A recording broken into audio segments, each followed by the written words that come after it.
안녕하세요. 이행래입니다. 오늘은 재학생들 중에서 1, 2, 3, 4학년에 대한 학습 방법, 앞으로 이제 남은 기간 동안 어떻게 공부를 해야 될 것인가에 대해서 전체적인 얘기를 하게 될 텐데, 여러분들이 참고로 하셔야 될 것은 뭐냐면 모든 대학이 또 동일한 커리큘럼을 가지고 있지 않습니다. 동일한 커리큘럼을 가지고 있지 않기 때문에 내가 지금 제시하는 방법의 교과 과목과 실제로 대학에서의 교과 과목의 차이가 있을 수 있습니다. 이를테면 1학년 때 배웠던 학교도 있고요. 선형대 수학이라는 과목을 어느 대학은 2학년 때 배우는 학교도 있고, 또 이산수학이라는 과목을 1학년 때 배우는 학교들도 있고 2학년 때 배우는 학교들도 있고요. 그 다음에 해석학, 실해석학 같은 경우는 2학년 때 배우는 학교도 있고 4학년 때 배우는 학교도 있고 그렇습니다. 그래서 그 학교마다 배우는 그 과목에 대한 내용들이 약간씩의 차이가 있을 수 있는데, 여기서 이제 보편적으로 나눴다라는 것에 대해서 참고를 하시고요. 그 다음에 오늘 수업에 대한 내용들은 전반적으로 여러분들이 어떻게 준비를 해야 될 것인가, 그 다음에 어떤 데 초점을 두고 공부를 해야 될 것인가, 이런 데다가 초점을 두고 여러분들과 얘기를 나누려고 합니다. 자, 그러면 먼저 전체적인 내용들에 대해서 얘기를 해보도록 하죠. 자, 오늘 이제 할 내용들은 무엇을 얘기를 하려고 하냐면 집합론, 미적분학, 선형대수학, 정수론, 이산수학, 교과교육론, 이 6개에 대한 과목을 가지고 얘기를 하려고 합니다. 이 6개의 과목들 중에서 1, 2학년 때 지금 대상을 하고 있지만 3, 4학년들도 이 수업을 들어보신다면 공부하는 데 이제 많은 도움이 될 겁니다. 자, 그러면 먼저 집합론은 이제 어떻게 공부를 해야 될 것인가라는 것에 대해서 얘기를 해보도록 하죠. 자, 집합론이라는 것은 그 교사임용 시험에서 실제로는 객관식 이후에는 출제되고 있지 않습니다. 객관식일 때는 위상수학의 한 영역 안에서 집합론이 한 문제씩 출제가 됐지만 서술형, 기입형 서술형의 이후로는 출제되지 않고 있습니다. 근데 이 집합론이라고 하는 것은 출제되지 않아도 여러분들이 20세기 수학을 가지고 있는 20세기 수학에서 가장 중심이 되는 수학이기 때문에 여러분들이 반드시 알아둬야 되기도 하고, 또 모든 과목 안에서 베이스로 깔려져 있는 내용들이기 때문에 여러분들이 이해하는데 굉장히 공부하는데 굉장히 중요한 과목이 됩니다. 자, 집합론에서 첫 번째 우리가 집합론에서는 집합적 사고에 대해서 이제 여러분들이 체크를 해야 됩니다.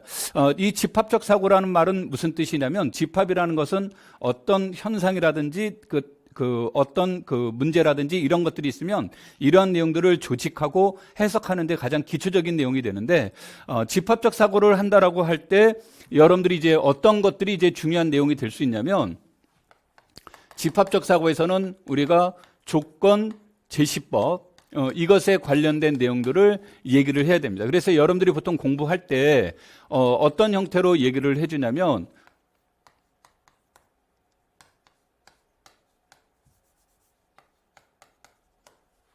예를 들어서 이렇게 주어져 있다라고 얘기를 한다면, 여러분들이 공부하시면서 항상 이제 얘기를 할 때 이것의 모양이 생긴 게 나무 막대기 모양처럼 생겼기 때문에 사람들이 읽을 때는 바라고 읽습니다. 바라고 읽지만 뜻은 서치 대세의 뜻을 지니고 있죠. 그래서 우리가 요 뒤에 있는 조건을 만족하는 원소들의 모임, 이런 형태들에 대한 내용들이 되는데, 이런 것들을 문제를 다루실 때 우리가 이제 고등학교에서 아주 간단하게 다루고 있고 아주 쉽게 넘어갈 수 있지만, 우리가 어떤 전체적인 문제를 다룰 때 그 집합이 가지고 있는 조건들을 얘기하고 있는 거기 때문에 이것에 대한 해석들이 잘 못 되면 전체적인 내용을 이해하는데 상당히 어려운 그런 형태로 나타나게 돼요. 그래서 여러분들이 습관적으로 이러한 것들을 이제 공부하시는 게 좋고요. 항상 이런 것들로 만들어 보려고 노력하는 게 좋습니다. 자, 그 다음에 우리가 이제 수학에서의 두 번째로는 집합에서 가지고 있는 내용들은 이제 함수에 대한 개념이에요. 그래서 우리가 모든 수학이 집합과 함수가 베이스로 깔려져 있습니다. 그래서 함수에 대한 개념을 이제 이해하시는 게 좋은데, 이 함수에 대한 내용들 중에서 여러분들이 공부하시는 데 있어서 아마 1, 2학년 때는 어떤 개념 정도로만 이해하시면 되냐면, 역함수의 개념, 그 다음에 역함수의 의미, 이런 것들을 중심으로 공부하시면 공부하는 데 도움이 많이 돼요. 그래서 역함수가 존재할 조건은 어떤 것인가, 그 다음에 역함수가 가지고 있는 의미는 무엇인가, 이런 것들이 되는 거고, 그 다음에 이 역함수라는 것을 번역하는 게 이제 뒤에 가면 상황에 따라서 역함수를 번역하는 것들이 굉장히 달라지게 됩니다. 그래서 어떤 상황에서는 역함수라는 개념이 그냥 여러분들이 단순하게 1대1 대응 정도로만 해석이 될 수 있지만 이 역함수에 대한 것이 실제로 존재하는지 존재하지 않는지를 판단하는 문제들도 이제 많이 나타나게 됩니다. 그래서 이게 과목에 따라서 선형대수학, 현대대수학, 위성수학 과목에 따라서 그 역함수의 존재성의 의미를 그 판정하는 방법들이 이제 다양하게 나타나게 됩니다. 여기서는 이제 오리엔테이션이니까 여러분들한테 디테일하게 다 설명을 할 수는 없지만 여러분들이 공부하시면서 기본적으로 역함수가 가지고 있는 의미가 무엇인지 이런 것들을 하나씩 해석하시면서 이제 공부하시는 게 좋고요. 1, 2학년 때니까 시간적 여유가 있습니다. 그래서 시간적 여유가 있기 때문에 여러분들이 이런 것을 공부하실 때 너무 알고리즘적으로만 공부하시지 말고요. 그 다음에 이것이 가지고 있는 이제 배경적 의미, 그 다음에 이것이 어떻게 해석되는지, 어떻게 활용되는지 이런 것들을 하나씩 여러분들이 그 해석하시면서 공부하는 것이 도움이 될 겁니다. 자, 그 다음에 이제 무엇에 대한 내용들이 중요하냐면 우리가 집합론에서 여러분들이 꼭 알아야 될 것이 동치 관계와 순서 관계에 대한 문제가 됩니다. 그래서 이런 그 관계성들을 여러분들이 체크를 해보시고 그런 것들을 하나하나씩 검증해보는 과정을 거치게 되는데 이 집합론이라는 것이 모든 과목에서 이 네 가지가 베이스적 이론이 됩니다. 그러니까 이것이 베이스가 되는데 문제는 이 집합론을 꼭 공부하세요라고 말하는 것 중에 하나는 여기에 대한 증명법 때문에 그렇습니다. 그래서 우리가 보통 증명법이라고 얘기를 하게 되면 증명법이라고 얘기하면 사람에 따라서 증명법을 분류하는 방법은 다릅니다만 수학 교육학 신론에 나온 것을 기준으로 해서 여러분들한테 설명을 해보면 우리가 증명법에는 직접 증명법과 간접 증명법, 그 다음에 반례법 이렇게 이제 크게 세 가지로 나눌 수 있고요. 직접 증명법에는 우리가 또 이제 그 연역법과 그 다음에 수학적 귀납법으로 나눌 수가 있어요. 그 다음에 간접증명법은 일명 이제 우리가 모순법이라고 얘기를 하는데 이것도 이제 근본적인 것은 모순법입니다. 그런데 이거 크게 세 가지로 나누는 것이 우리가 대우법, 규류법, 분할법 이렇게 이제 나누게 됩니다. 이 분할법이라고 얘기하는 것은 뭐 일반적으로 사람에 따라서 이름을 달리하게 되는데 소진법이라고 명명하시는 분들도 있고 또는 이것을 제거법이라는 말로 명명하시는 분들도 있어요. 그러면은 이 증명법에 대한 기본적인 증명법을 알아야 된다는 얘기는 무슨 얘기냐면요. 어떤 하나의 이론이 나올 때 이 이론은 직접 증명하는 것이 효과적인지 간접증명법을 쓰는 것이 좋은지 간접증명법에서도 이것이 대우법인지 규류법인지 아니면 분할법으로 증명하는 것이 좋은지 이런 것들을 여러분들이 하나씩 터득해 나가는 겁니다. 그래서 이런 것들은 금방 이렇게 되는 것이 아니라 뭐 우리가 이성적으로 이렇게 판단한다고 해서 금방 되는 것이 아니라 여러분들이 몸에서 느끼기도 해야 됩니다. 그래서 이런 증명법들을 같이 고민을 하시면서 공부를 하시는 게 좋고 이 반례법이라고 하는 것은 주로 언제 사용되는 거냐면 상대의 명제가 상대의 주장이 잘못됐음을 보이고자 할 때 이때 반례를 드는 방법이 됩니다. 그래서 여러분들이 공부하시면서 특히 집합론에서 이제 기본적인 증명들이 많이 나와요. 기본적인 증명들이 나오는데 집합론에서 나오는 증명법은 굉장히 좋습니다. 그래서 굉장히 좋고 여러분들이 앞으로 공부하시는 과정 안에서 가장 베이스가 되기도 하지만 이것이 다른 증명들을 쉽게 해 나가는데 아주 중요한 기초가 됩니다. 그래서 여러분들이 이 증명법 같은 거 증명들을 많이 해보시는 게 좋은데 이 증명을 하실 때 아주 위험한 방법 중에 하나는 증명을 위한 증명입니다. 그러니까 증명이라는 게 우리가 이 명제가 타당하다는 것을 검증하는 과정인데 그런 것만 공부를 하시게 되면 나중에 공부하면서 별로 도움이 되지 않아요. 그러니까 왜 우리가 이런 것까지 증명해야 되지라는 이런 의문을 가질 수가 있습니다. 그래서 이 증명법에서는 여러 가지 이제 방법이 있는데 첫 번째로는 문제 해결에 아주 중요한 아이디어를 여기에서 증명하는 과정에서 여러분한테 단서로 제공해 줄 수 있고요.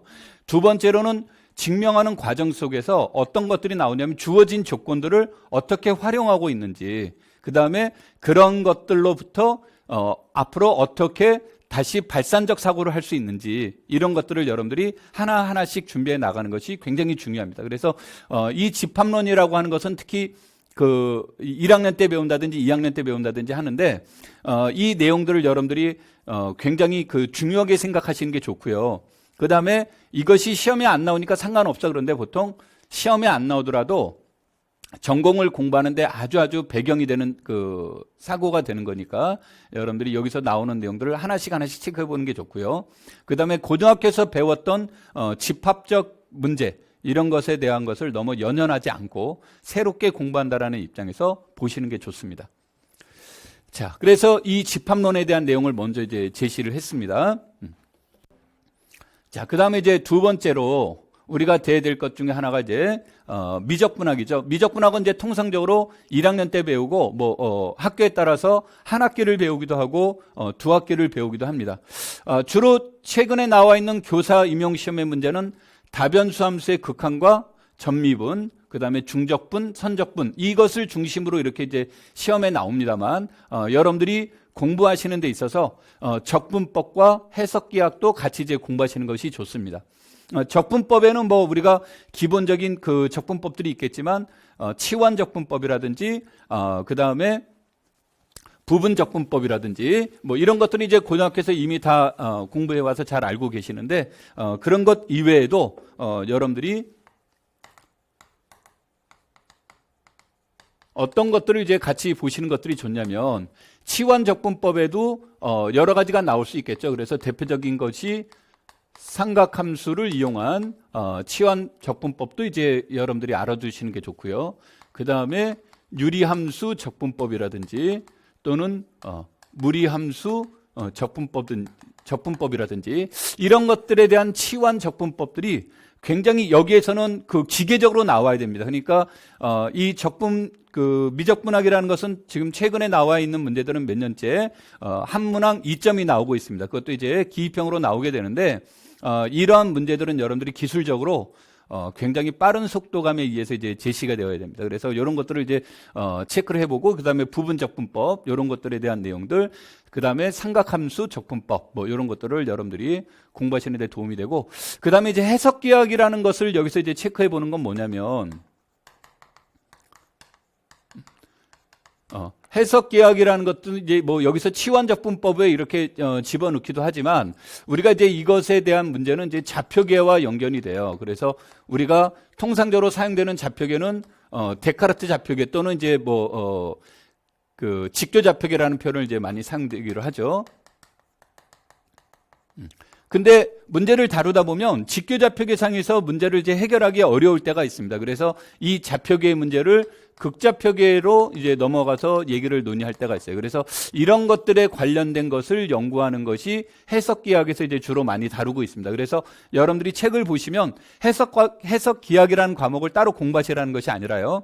미적분학 책이라고 타이틀이 나와 있는 책들도 있고 미적분학과 해석기하학이라는 책들이 나와 있는 게 있어요. 그래서 거기에서 미적분학과 해석기하학에서 나와 있는 정도의 공부를 하시면 됩니다. 그래서 그 해석기하학이라는 과목을 따로 보실 필요는 없습니다. 그래서 그 정도 수준에서 여러분들이 이제 해석기하학에 관련된 내용들을 보시면 되는데 이 해석기하학이라는 것은 뭐 요즘 시험에는 안 나옵니다만 대수기하, 즉 대수기하의 핵심이 되는 게 나중에 선형대수학과 연결이 돼요.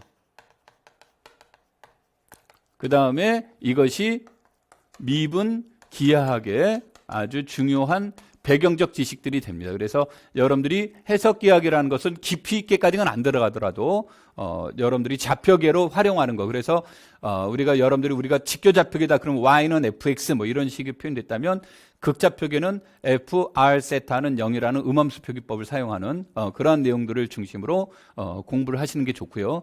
그러면서 이 안에서 아마 자연스럽게 곡선에 대한 내용들이 나오면서 여러분들이 곡률의 문제와 또는 곡선의 문제 이런 것들과 연계시키면서 보시는 것이 공부하는 데 도움이 될 겁니다. 자, 그 다음에 이제 중적분이라는 것에 대해서 우리가 이제 한번 체크를 해볼 수가 있는데 시험에 가장 많이 나오는 파트 중에 하나입니다. 중적분과 선적분이요. 근데 이 중적분이라는 것도 여러분들이 공부하실 때 그냥 단순하게 중적분이라는 것이 반복적분하는 거구나. 그 다음에 그 중적분, 뭐 이중적분, 삼중적분 이렇게 나오는데 중적분이라고 하는 것은 여러분들이 첫 번째 여기서 고민해 보셔야 될 내용들 중에 하나는 그냥 기술적인 문제로 반복적분이라는 것이 나오겠지만 무엇에 대한 내용들이 이제 여기서 나오냐면 피피니의 정리에 의해서 적분 순서의 문제들도 여기에서 중요한 내용이 됩니다. 자, 그래서 이 두 가지는 뭐 그렇게 어렵거나 하지는 않습니다. 그렇지만 이런 것들이 기술적으로 잘 돼야 되고요. 그 다음에 이제 많은 사람들이 좀 어려워하고 제일 많이 나오는 것들 중에 하나가 무엇에 대한 문제냐면 치환의 문제입니다. 그래서 이제 여기에서는 야코비안의 행렬식을 이용한 문제들이 이제 치환에서 아주 중요한 요소가 되고 시험에 많이 나오는 건데 이런 것들은 여러분들이 연습을 많이 해보시는 게 좋습니다. 이제 대체로 그 책을 보시면 미적분학 책에서 제일 많이 활용되는 것들은 직교좌표계의 문제를 극좌표계로 바꾸는 것에 이렇게 많이 활용이 됩니다. 그런데 우리가 좌표계라고 하는 것은 평면상에서 얘기할 땐 직교좌표계와 극좌표 얘기로 많이 하지만 공간상으로 넘어가게 되면 보통 이제 우리가 많이 사용되는 게 세 가지 좌표계가 많이 사용이 되죠.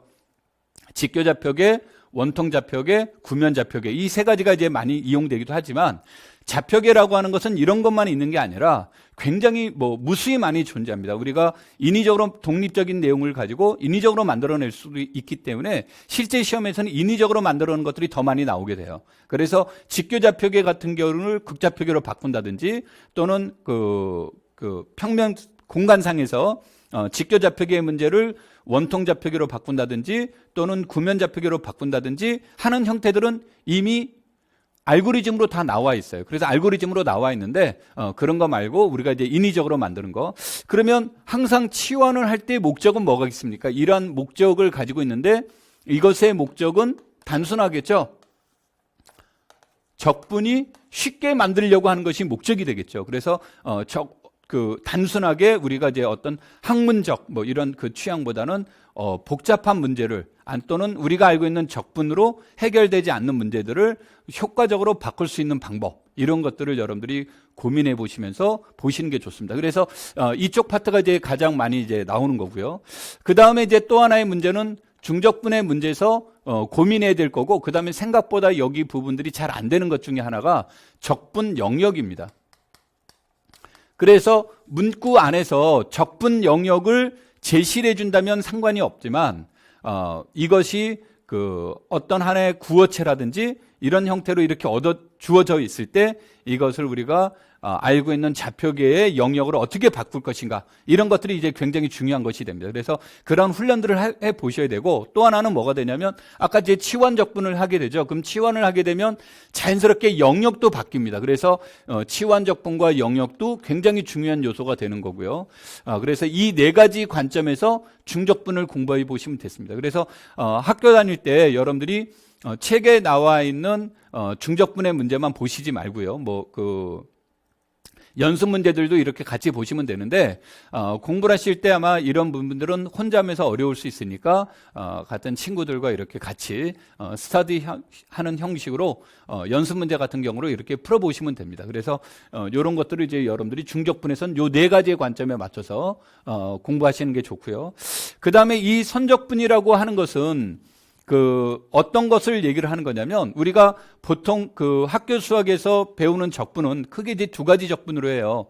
하나는 리만 적분이고 하나는 이상 적분이라고 하는 건데 이 둘은 기본적으로는 똑같은 겁니다. 똑같은데 무엇이 이제 달라지는 거냐면 리만 적분이라고 하는 것은 해석학 시간에 이제 나오게 되겠지만 정역이 유게인 폐구간 AB에서 논의를 하는 거예요. 이 AB에서 논의하고 함수 F가 유게인 함수라는 두 가지 전제가 깔려 있을 때 우리가 적분해 주는 방법이 리만 적분이라고 하는 겁니다. 그러니까 리만 적분이라는 말을 그냥 줄여서 우리가 보통 정적분이라는 말로 이제 학교 수학에서 많이 사용을 합니다. 그래서 정적분이라는 개념이 이제 얻어지게 되는데 이 둘 중에 하나가 만족되지 않을 때, 즉 정의역이 유게인 폐구간이 아니거나 또는 함수가 유게인 함수가 아닐 때의 적분법을 이상적분이라고 합니다. 그래서 이상적분, 그 다음에 이걸 리만적분 또는 이제 여러분들한테 이제 이름으로 많이 들어가 있는 게 아마 정적분이라는 말로 이렇게 표현들이 많이 되어 있을 거예요. 그래서 여기에서에 대한 내용들을 체크를 해보는 건데, 나중에 이제 그 공부하시면서 항상 알아둬야 될 건 뭐냐면, 미적분학과 해석학의 차이는 뭡니까? 라는 것은 이제 언어적 차이만 있는 것이 아니라 추구하는 바가 이제 달라지는 겁니다. 그래서 미적분학은 뭐 여러분들이 아마 원서를 보시면 캘큘러스라고 나와 있을 거예요. 그래서 여기에서는 알고리즘 중심에 대한 문제가 주어지는 겁니다. 그래서 실질적으로 계산하는 방법들을 물어보는데, 이 둘의 공통점은 리얼라인 상에서 얘기를 하는 거예요. 그래서 뭐 우리가 여러분들 학교 다닐 때 X축이라는 표현을 많이 쓰죠. 이와 같은 직선상에서 이제 주어질 수 있는데, 무엇이 될 수 있냐면, 우리가 적분이라고 하려고 그랬더니 적분에 대한 정의역이 이렇게 곡선으로 주어져 있다라고 가정을 해보자요. 자, 이렇게 곡선으로 주어져 있을 때 이때의 적분 방법을 우리는 이제 선적분이라고 얘기를 합니다. 그래서 그 정의역 자체가 곡선의 개념이다라고 생각하시면 되겠고요. 그 다음에 이 곡선에 대한 문제를 어떤 사람들은 이제 커튼으로 표현을 해서, 옛날 커튼 보면 이렇게 쭈글쭈글하게 돼 있죠, 윗부분이. 그래서 커튼 적분이라고 이렇게 명명하는 사람들도 있습니다. 근데 이 선적분에선 중요한 것은 무엇을 얘기를 하는 거냐면, 여기서는 적분법의 문제니까, 그래서 여기에서는 이것에 대한 선적분에 대한 문제들이 주어지면 이 문제는 결국은 벡터 공간과 연계가 됩니다. 그래서 벡터 공간과 연계가 되기 때문에 벡터적 사고를 이제 요구하기도 하는데, 보통 대학교 1학년 때는 이제 벡터가 이제 어렵다 보니까 물리에서 나오는 벡터적 사고로 이제 보통 얘기를 합니다. 그래서 벡터 공간과 연계시켜서 선적분에 대한 개념을 접근해 주는 것들이 있고요. 그 다음에 여기에서는 이제 선적분의 문제를 우리가 조금 더 효율적으로 풀 수 있는 방법들이 뭘까? 그래서 선적분에 대한 이제 기본 정리가 주어져 있고요. 여기에 대한 그 내용들은, 선적분은 기본적으로 정의역이 이와 같은 곡선이다 보니까 변수가 1변수 개념이 아니라 2변수 개념으로 나올 수 있어요. 그래서 이 선적분의 문제를 중적분으로 바꿔주는 문제가 이제 우리가 그린이라는 사람에 의해서 그린의 정리라는 개념이 나옵니다. 그 다음에 선적분의 기본 정리, 그 다음에 이런 것을 2변수 문제를 1변수 문제로 치환하는 문제, 이런 것들이 선적분에 대한 핵심적인 내용이 돼요. 그래서 여러분들이 공부를 하시다 보면 대학교 1학년 교재가 대학마다 다 다르기 때문에 이 네 가지가 충족되어 있는 교재들도 있을 수 있고요. 이 네 가지 중에 한두 가지만 충족되어 있는 교재들도 있을 수 있습니다. 근데 교사임용을 준비를 하는 거라고 한다면 이런 네 가지를 다 나올 수 있는 부분들을 여러분들이 공부하시는 게 좋고, 대학 교재에서 여러분들이 공부하시는 책에서 이 네 가지 중에 한두 가지만 나와 있다라고 치신다면 제일 좋은 방법은 서점 가서 책을 보시면서 책을 선택하는 게 제일 좋고요. 그게 여의치 않는다라고 한다면 대학 도서관에 가시면 책들이 굉장히 많습니다. 그래서 굉장히 많으니까 그 안에서 이런 내용들을 충족시켜 줄 수 있는 이러한 책들이 있는지를 여러분들이 하나씩 살펴보는 게 좋습니다. 그래서 이런 것들을 중심으로 미적분학을 준비하는 게 좋고요. 미적분학은 아까도 얘기했듯이 얘네들은 개념도 개념이지만 이 기본적인 개념을 이해하시고 알고리즘적으로 접근하는 게 중요합니다. 여기에서는 증명보단 그게 더 중요합니다. 자, 그 다음에 이제 이 선형대수학이 되는데, 이 선형대수학이라는 것은 내용이 굉장히 쉬울 수도 있고 어려울 수도 있습니다. 그래서 보통 대학교 1학년 때 배우기도 하고, 요즘 이제 뭐 커리큘럼을 굉장히 빨리 돌려서 1학년 2학기 때 배우는 학교들도 있고 2학년 때 배우는 대학들도 있고, 그런데 이 선형대수학이라고 하는 것은 무엇에 대한 내용들을 얘기를 하냐면 선형성이에요. 이때 선형이라는 것은 무엇을 얘기를 하는 거냐면, 우리가 2차원적으로 얘기한다면 직선, 3차원적으로 생각하면 평면, 뭐 4차원 이상에서 생각하면 공간, 뭐 이런 식에 대한 내용이 됩니다. 그럼 그런 곳에서에 대한 선형성을 얘기를 해주는데, 이때 선형에서 가장 중요한 것은 당연히 선형 공간과 내적 공간에 대한 개념이 주어지는데, 이때 선형 변환이라고 하는 것은 어떤 것을 얘기를 하냐면, 어떤 벡터 공간이 주어져 있고 벡터 공간이 주어져 있을 때 벡터 공간에서 벡터 공간으로 가는 어떤 함수예요. 벡터 공간에서 벡터 공간으로 가는 함수인데, 그냥 함수를 우리가 선형 변환이라고 하지 않고 여기서는 특별한 성질을 얘기를 합니다. 그러니까 뭐라고 얘기를 할 수도 있냐면 성질이 보존되는 거예요. 성질이 보존되는 그러한 특별한 변환을 우리가 이제 선형 변환이라는 이름으로 이렇게 얘기를 합니다. 그래서 이 선형 변환에 대한 연구가 이루어지는 거예요. 그래서 핵심적인 내용은 이 선형 변환에 관련된 내용이 되는데, 이 선형 변환에 대한 내용들이 문제를 다루다 보고 하려다 보니까 굉장히 복잡해지기 시작합니다. 그래서 이와 같은 복잡한 내용들을 보다 효과적으로 풀 수 있는 방법은 없을까, 이런 것들을 연구한 데서 나온 게 바로 행렬의 문제예요. 그래서 내가 이제 무슨 표현들을 많이 쓰냐면 선형 변환을 2자로 줄이면 행렬이고 4자로 늘리면 선형 변환이다, 이렇게 얘기를 합니다. 그래서 여러분들이 이제 공부하시면서 훈련해야 될 것은 선형 변환과 행렬에 대한 것을 서로 호환시켜 주는 것들을 학습하는 게 중요한데, 앞에서 내가 간단하게 미적분학 얘기를 하면서도 얘기를 했지만, 이 선형 공간에서 핵심적인 내용으로 이루어지는 것이 바로 기저라는 거예요. 이 기저라는 것이 핵심적으로 이제 이루어지게 되는데, 이 기저라는 말은 얘가 무엇을 결정을 합니까? 그러면 얘가 좌표계를 결정하는 거예요. 그러면은 이 기저, 즉 좌표에 따라서 항상 똑같은 선형 변환이라 하더라도 행렬로 표현하는 방법은 달라지게 나타납니다. 그러니까 얘는 유일한 것이 아니에요. 그래서 기저에 따라서 행렬로 표현하는 것들이 달라지기 때문에 여러분들이 항상 공부하실 때 기저에 따라서 선형 변환을 어떻게 행렬로 바꿀 것인가 라는 내용들을 공부하시면 좋겠고요. 그 다음에 이 선형 변환에 대한 내용들 중에서 그러면 이 선형 변환이 가지고 있는, 아까 이제 선형 변환은 일종의 무엇을 지칭합니까? 라고 얘기를 하면 우리가 중학생이 알아들을 수 있는 언어로 표현한다면 원점을 지나는 1차를 뜻하는 겁니다. 원점을 지나는 1차. 그럼 원점을 지나는 1차인데 우리가 중학교로 다시 돌아가 본다면 원점을 지나는 1차 중에서 핵심적인 내용이 기울기를 뜻하는 거죠.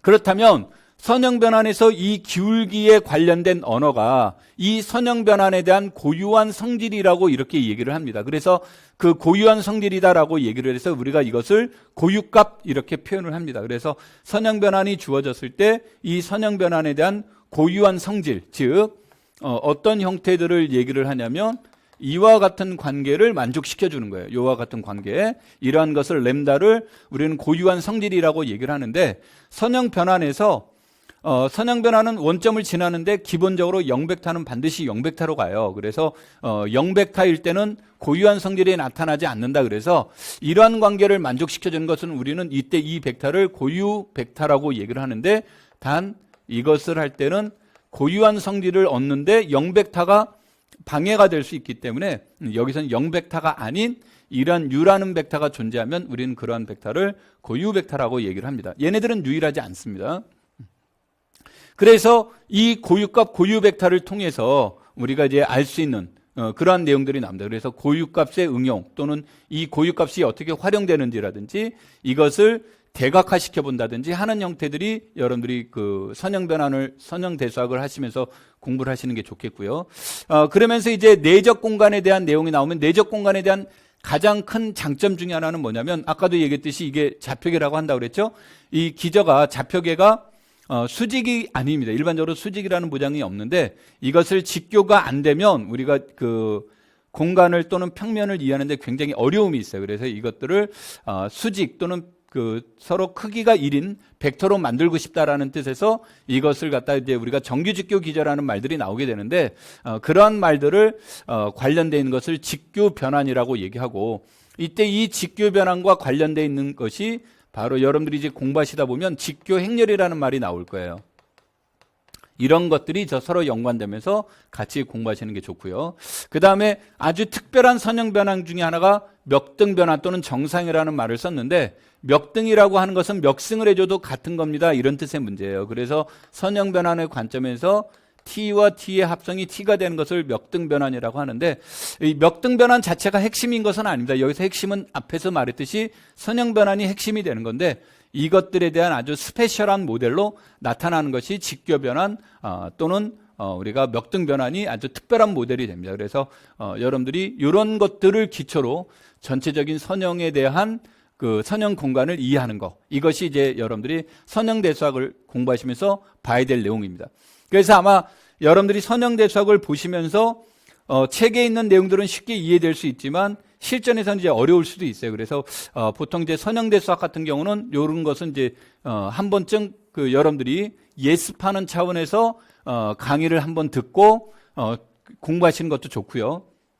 그 다음에 공부가 다 끝난 다음에 복습하는 차원에서 그 인터넷 수업을 한번 들어보시는 것도 공부하는데 굉장히 도움이 될 겁니다. 그래서 선형대 수학이라는 게 어떻게 보면 되게 쉬운 것처럼 보여져요. 되게 쉬운 것처럼 보여지지만 실전에서 보시면 간단하지 않을 때가 많이 있습니다. 그래서 이런 것들은 여러분들이 그런 것과 같이 연계해서 보시면 되겠고, 그 다음에 이제 이 선형대 수학이 대학교 1, 2학년 때 배우다 보니까 뭐가 다르냐면 교사 임용 시험이라는 것은 4년을 다 배웠다라는 것을 전제로 시험에 나와요. 근데 대학교 1, 2학년 때 배우는 선형대 수학은 4년을 다 배우지 않았고 1, 2학년이라는 학생을 하다 보니까 내용이 조금 축소될 수도 있고요. 조건이 좀 제한적으로 이렇게 주어질 수도 있어요. 그래서 선형대 수학을 굉장히 잘한다고 생각했는데 실제 시험 보고 나서 어려워하는 사람들도 많이 있고, 그 다음에 학원에 와서 수업을 듣는데 이렇게 멍하니 이렇게 있는 경우들도 있을 수 있습니다. 그래서 그런 것들은 여러분들이 보충을 하려면 한 번쯤 인터넷 수업을 들어보시면 도움이 될 겁니다.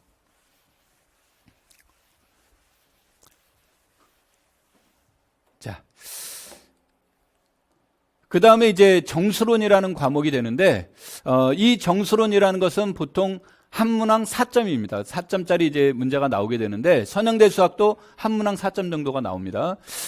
부정방정식에 대한 내용으로 유클리드 알고리즘에 대한 문제들을 여러분들이 이건 기술적으로 풀어보시는 게 좋겠고, 정수론이라는 것은 오랜 역사를 지니고 있기는 하지만 우리가 이걸 조금 좁은 눈으로 이렇게 해석하시면 정수론이라는 것은 뭐라고 보시면 되냐면 큰 수의 문제를 작은 수의 문제로 해결하려고 노력하는 겁니다. 그래서 큰 수의 문제를 작은 수의 문제로 하는데 핵심적인 이론이 합동이고, 이 합동의 개념은 내가 집합론 공부할 때 여러분들한테 아마 내가 동치관계 공부해야 됩니다라고 얘기를 했을 겁니다. 그래서 동치관계로부터 나오는 기본적인 개념이에요. 그래서 이 합동에 대한 이해를 하시는 게 좋고요. 그러면서 거기서 나와 있는 대표적인 이론들이 오일러의 정리, 페르마의 정리, 윌슨의 정리, 위스와 원식은 중국인의 나머지 정리, 뭐 내가 이제 큰 타이틀로만 얘기를 했는데 이런 것들에 대한 내용들을 여러분들이 공부하시는 게 좋겠고요. 특히 이 세 가지는 오일러의 정리, 페르마의 정리, 윌슨의 정리, 위스와 원식은, 이런 것들은 이론을 증명해 보는 게 도움이 될 겁니다.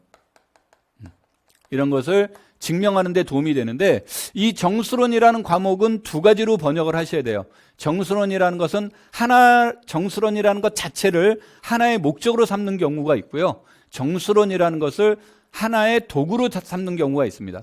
그래서 이 정수론이라는 과목이 무너져 버리게 되면 보통 이제 3학년 때 배우는 현대대수학이라는 과목이 굉장히 어려워지게 됩니다. 그러니까 현대대수학의 근본 뿌리는 정수론에서 출발을 한 거예요. 그래서 정수론을 이해하시면 현대대수학을 이해하는데 굉장히 많은 도움이 됩니다. 그래서 여러분들이 정수론 과목에서 공부를 많이 해보시는 게 좋겠고, 아까도 얘기했듯이 이와 같은 세 가지 정리들은 여러분들이 그 증명을 해보시면서 공부하시는 게 좋고, 이 중국인의 나머지 정리는 그 우리가 방정식의 해를 구하는 게 여기에 목적이에요. 해를 구하는 것, 해가 목적이 되기 때문에 여기에서 이제 증명보다는 실질적인 계산 중심으로 중국인의 나머지 정리를 활용하는 게 좋겠죠. 그 다음에 이제 2차 잉여라고 하는 것은 어떤 것들을 얘기를 하는 거냐면, 여러분들이 아마 공부를 안 하셨으면 이 말 뜻을 잘 모르겠는데, 어떤 수를 제곱을 해줬더니 A가 나오는 그런 X가 있느냐 없느냐의 문제예요. 그래서 이런 해가 있는지 없는지를 알아보는 문제인데, 얘는 해를 구하는 게 목적이 아니라 해가 존재하는지 안 하는지를 알아보는 게 목적이에요. 알아보는 게 목적이기 때문에 여기에서는 해를 구하는 것보단 여기에서는 이제 판별을 하는 게 더 중요합니다. 판별 중심의 공부를 하시는 게 좋은데, 이때 나오는 이제 대표적인 것이 오일러의 정리가 나오기도 하는데, 오일러의 정리는 계산량이 조금 많아집니다. 그 계산량이 많아지기 때문에 좀 불편할 수 있고, 그래서 그 대안적인 내용으로 르장들이 기호라는 것들이 나옵니다. 그래서 르장들이 기호는 이러한 것을 판별하는데 효과적으로 판별하는 알고리즘을 만들어 놓은 거예요. 그래서 여기서는 판별을 중심으로 여러분들이 공부하시면 좋을 것 같습니다.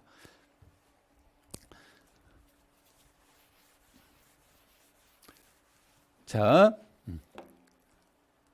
그다음에 이제 이산수학은 세는 방법. 이산수학의 원래 목적은 최적화에 있는 겁니다. 그래서 이 최적화 이론에 대한 내용이 되는데 이 최적화 이론을 이제 그 효과적으로 다루는 베이스가 되는 것이 우리가 세기 방법, 그다음에 점화식, 그다음에 그래프 이론, 이 세 가지가 핵심적인 이론이 됩니다. 그래서 여러분들이 이산수학이라고 하는 것은 간단할 수 있는데 나중에 여기서 체화 당시가 이제 4학년 때 배우는 4학년 때와 연결이 되는 것들이 됩니다. 그래서 여러분들이 요와 같은 내용들을 보시면 되는데 이건 아마 보시면 몇 가지를 제외하고는 조금 어렵다기보다는 아마 생소함보다는 아마 친근감이 가는 그러한 과목으로 이루어져 있어서 간단하게 넘어가도록 하겠습니다.